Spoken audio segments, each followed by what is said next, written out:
bebe, laki.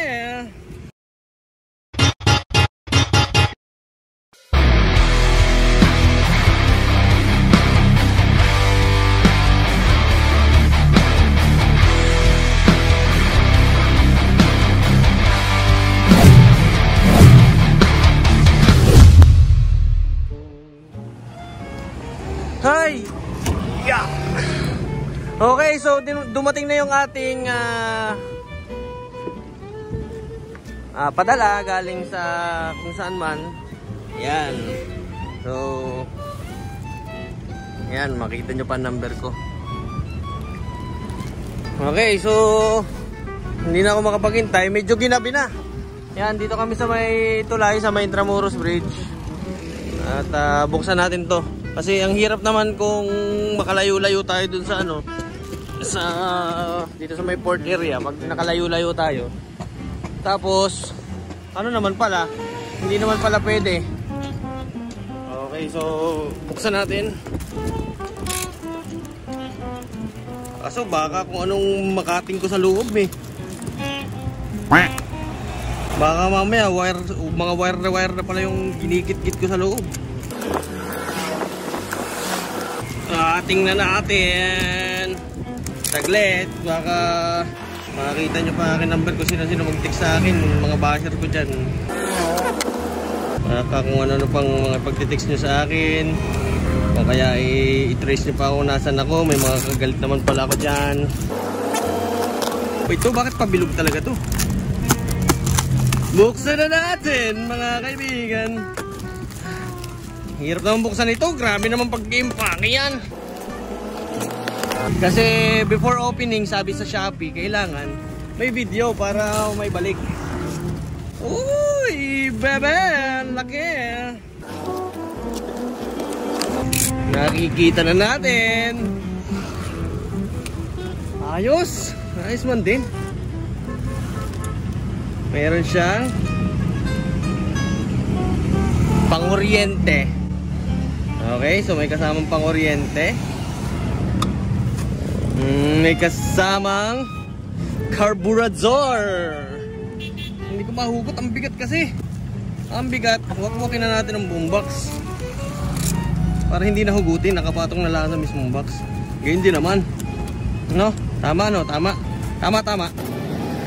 Oy, putang ina, baka may tinatamaan ako. Meron nga. Ano ito? Uy, hose. Baon agad eh. Hati agad ang hose sa loob. Radiator hose. Ayop na yan. Tinama pa nga. Mga ito. Naku po, zero alin. Masyado kong maluho. Dito ko. Hindi na ako makahintay makauwi eh. Yun. Nadali mo. Ito eh. Naglabasa na. Uy, kaparehas ng NS250R ang radiator. Tagilid man. Oh, sexy. Pero ayos na yan, hindi naman natin ito gagamitin. Oh, may throttle pa. Oh, quick throttle. May quick throttle pa. Ang liit ng makina, mga ano. Tingnan naman nga ka-hardcore oh. Hindi mo akalain 450cc yan. Oh, buksan pa natin dito sa kabila. Buksan natin ha. Oh. Ito, CDI. Ang liit lang. Mas malaki pa. Halos kasing laki lang nung makina ng Raider, oh. Oh, halos kasing laki lang ng makina ng Raider. Siyempre, hindi na ako makapaghintay. Kasama siyang radiator. Dalawa, magkabila. Ito, radiator hose. Kickstarter. Mga ito. So ang kailangan lang natin dyan ay meron dapat siyang karburador. Tingnan, silipin nga natin. Ikot nga natin dito tayo sa may ilaw. Yung namatak na. Yan. Oh, yan, mas malinaw. Oh, di ba? Oh. Ang liit lang. Oh. Ang makina niya halos kasing laki lang ng sa XRM. Malaki lang 450 ba talaga to? Parang hindi naman. May kasama siyang tambutsu. Yung pinaka ano niya. Pero hindi na yun masusunod. Liit oh. Tingnan nyo ang kamay ko. Example natin ay ito. Oh. Mas malaki pa ang sa ano, sa Raider 150. Ikutin natin dito sa ito, carburetor niya. Laki. Laki oh. Butas niya siguro mga estimate. Kasing laki din lamang ng kay Stalker. Ikot natin, ikot. Tanggalin natin tong isa pang layer ng kanyang damit. Yan. Para exposed na siya. Okay. So, tingnan natin kung hihila nga.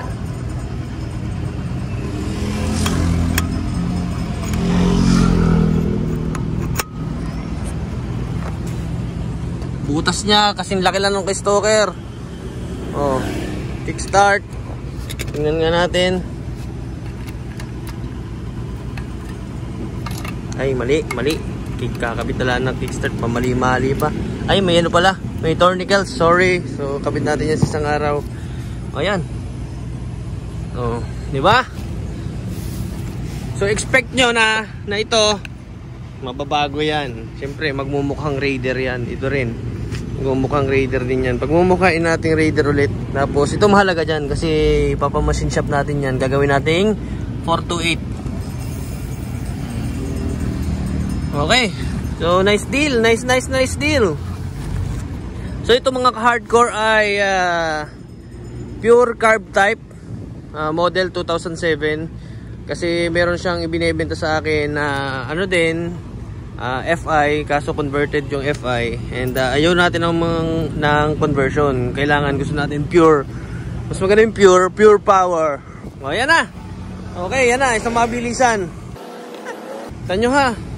Example, ito yung cutter. Wala kasi akong pansukat eh. Excited lang akong buksan siya eh. Diba? Ngayon, paano natin ito babalik itong box na yan?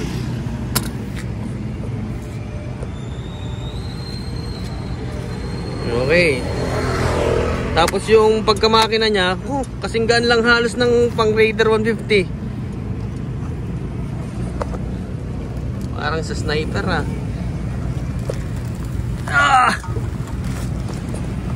Ayos, so ialay natin ito. Ito lang. Parang paano ba natin nilalagay ito? Ehing malaki yan. At saka ano pa ba? Ito. Dalawa. Ito pang ano ito? Pang radiator. Okay. Ang radiator.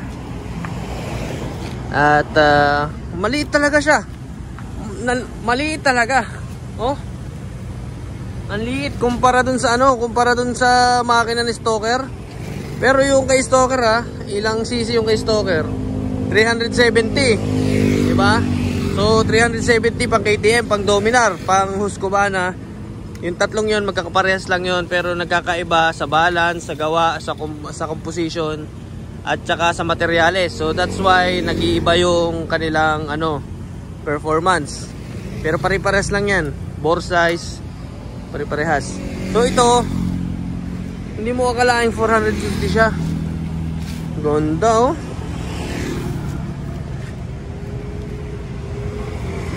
Okay na. So ito yung paglalaroan natin sa isang araw. At salpak natin. So nagpapagawa na rin tayo ng chassis. Nauna nga lang tong vlog na ito. Nauna lang to eh. I-upload natin to kay YouTube. Nauna lang. Pero meron siyang previous vlog na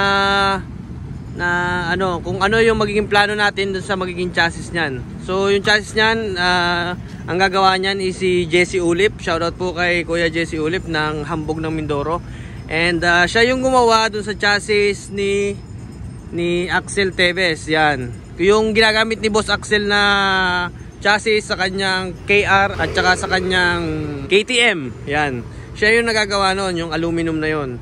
So kung gusto nyo magpagawa ng aluminum na chassis o kahit na anumang accessories, tangke, na pan drag bike, so kontakin nyo lang si Jesse Ulip or comment down below na lang para mai-refer ko kayo sa kanya. And ayun. So kung sa mga gustong ano diyan, mag-upgrade, tulong-tulong lang. Huwag kayong mahiya mag-comment sa akin. Tutulungan ko kayo kung paano palakasin yung mga motor nyo para hindi lang ako yung malakas, pati kayo malakas. Wala akong problema doon kung lumakas kayo kasi sabay-sabay tayong aangat niyan. At ayun, again, yung meron tayong bagong page dun sa The Racing Glitch. Paki-follow na lang yung The Racing Glitch dito. Yan, yung page na yan. So paki-follow na lang. And so abang-abang na lang. Sasalpak na natin doon sa isang araw. And hopefully wala tayong maging problema. Alright? Unboxing. Ang gano? Sabi mo naman. O parang may tinutulak ka lang na, pare, gising na, gising. Gising na ikaw, pare. May bago ka ng makina, pare. Alright, so ito hanggang dito na lang muna ulit. And bye-bye. Powered by Honda. Pwede ba natin yung gawing 6 gear? Kasi dikinta yan eh. Pwede kayang gawing 6 gear natin yon. So, mga nakakalam dyan, kung sa tingin nyo pwede na gawing D6 yan, comment down below na rin. And yun. Bye-bye. Wait lang. Hold on. Teka lang. Nasaan ang ano nito? Ay, ito na pala, CDI. Ito na yon. CDI. Harness. Ito na yung harness niya. Grabe. So, hiwalay pala yung magiging wirings niya para sa kuryente. Sa ilaw. Sa mga brakes, sa mga ano, hiwalay. Ano ba ito? Battery operated ba to? Ay, nako, napatagal na. Nagpaalam na nga ako. Sige na, bye-bye na. See you soon!